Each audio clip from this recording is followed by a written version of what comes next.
was one of the worst industrial disasters in history. In 1984, toxic gas from a pesticide factory killed thousands of people in Bhopal, India, and caused hundreds of thousands of injuries. 40 years on, authorities have now only just begun to deal with some of the toxic waste by burning it. But people living close to the incineration site fear that that is damaging their health. DW's Shalu Yadav reports. Images that haunt India, even 40 years on. A leak from a pesticide factory killed thousands, many collapsing on the streets in the city of Bhopal that has become synonymous with industrial catastrophe. The toxic factory waste was never dealt with. It remains in pits and ponds. People nearby are still dying a slow death. I've come to the town of Pithampur, 250 kilometers from Bhopal. Many people here are thinking about those who died in the gas tragedy, because that processing plant over there has started a trial phase to put out the toxic waste from the Bhopal disaster. That waste includes residue of the pesticides which killed all of those people 40 years ago. They're known as forever chemicals because they retain their properties indefinitely. Those living near the plant complain of health problems since the waste started burning here a week ago. Locals say authorities ask them not to speak out, but they fear the toxic waste more than retribution. It is being burnt with thousands of liters of diesel and other flammable material. I feel a burning sensation in my breath, in my stomach. This waste has been burning for 4 to 5 days and I've been suffering. The pollution from the waste smells like death. My eyes are still burning. I've heard that in Bhopal, pregnant women are suffering from cancer. We fear about our future generation. The waste shouldn't be burnt here. People are already feeling sick. Imagine what will happen when they burn the rest of it. In Bhopal, those fears are well understood. Activist Rachna Dhingra says the government is creating what she calls a sacrifice zone in Pithampur without removing the real threat from Bhopal. This whole thing has become a PR gimmick because still today, as we speak, thousands of tons of toxic waste continues to remain buried. So while nothing is being done on the waste that is actually causing the harm, that is actually poisoning people as we speak and finding new victims every day, but a superficial solution of incinerating 1% of the total waste, injuring and maiming the people of Pithampur and Indore and Mahu is in the plan. She argues that Union Carbide, the American company that owned the factory during the accident, should take responsibility for the cleanup. The firm is now owned by Dow Chemicals, which she accuses of environmental racism. Will Dow be able to do this in US? Will Dow be able to do this in Europe? I mean, this is not just the government's responsibility. I mean, Dow won't be able to get away with this in Europe or US, but they're able to get away here. A regional government official told DW the authorities are capable of dealing with the cleanup safely. I simply want to say that our country is capable of doing this job properly. We know how to solve our problems. We are self-reliant. We can burn even more garbage than this. Back in Pithampur, mistrust in the authorities keeps locals on edge, and worry looms large about the future of their next generation. I'd like to welcome Fiona Macleod, Professor of Process Safety at the University of Sheffield. She spent years looking into this disaster, and I'm very pleased to welcome her to DW News. So we've got 40 years now since the Bhopal disaster, and most of that toxic waste is still there. Why has it proved such a challenge to remove? It's a great question. I think you have to look at who will pay.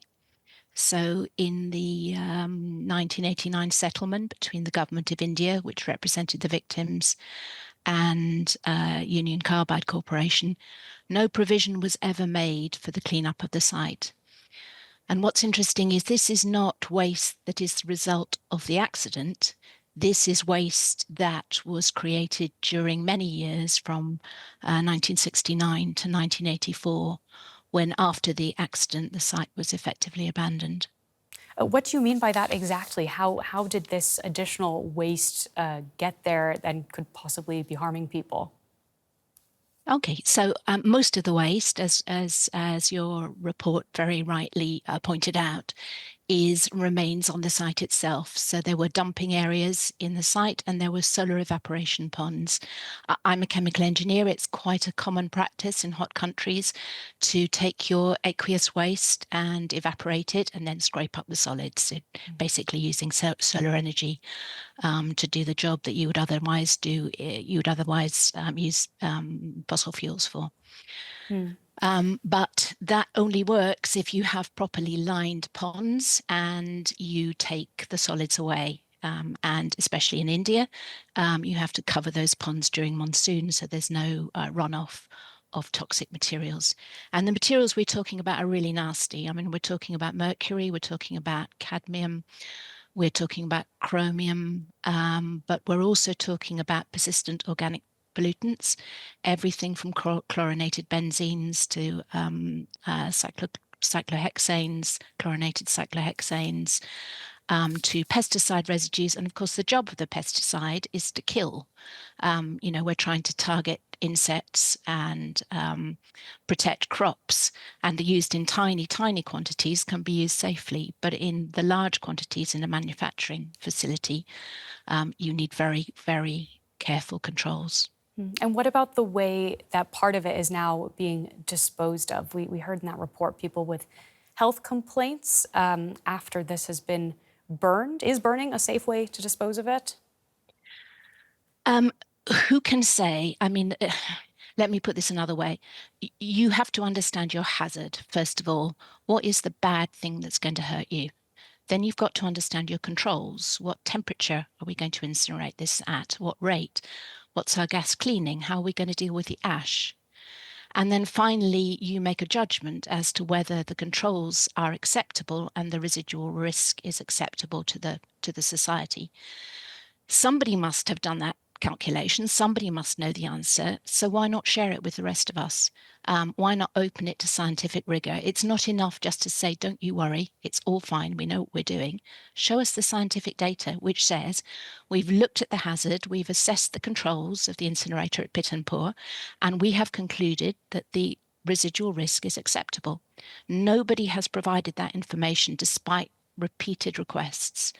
I think there will be a court case on the 27th of March when they will look at the initial results.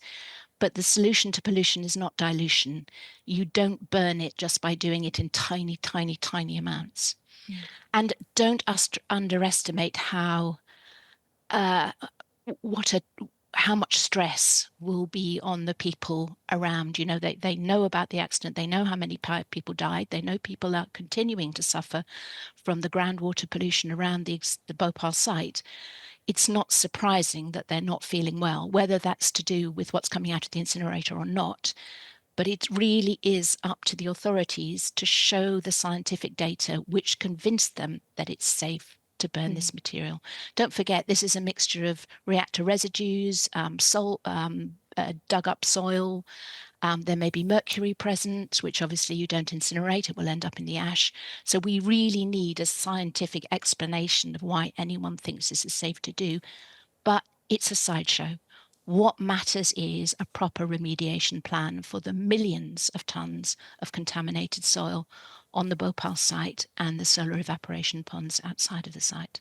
Yeah, and just very briefly, what might that plan look like? What would you advise would be the best way to clean up this chemical leak? Well, there's a fantastic plan already been put together by a group of activists and scientists and government authorities in 2013. The Centre for Science and Environment in Delhi brought together everybody in a roundtable meeting in Delhi, and they came up with a really pragmatic plan. Number one, security. Don't let children play on a polluted site. Number two, don't let animals graze on a polluted site. There are children drinking the milk and eating the meat. Number three, Stop the runoff. Don't let the monsoon rains escape from a polluted site. And then finally, a proper scientific study. You don't make the problem go away by ignoring it. Sample, sample, sample, sample to the right depth, sample right across all the areas that may have become contaminated over the last 40, 50 years. Because don't forget this site started in 1969.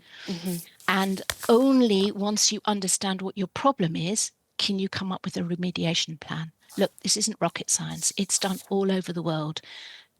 The Indians are more, the Indian technical have some of the best technical people in the world.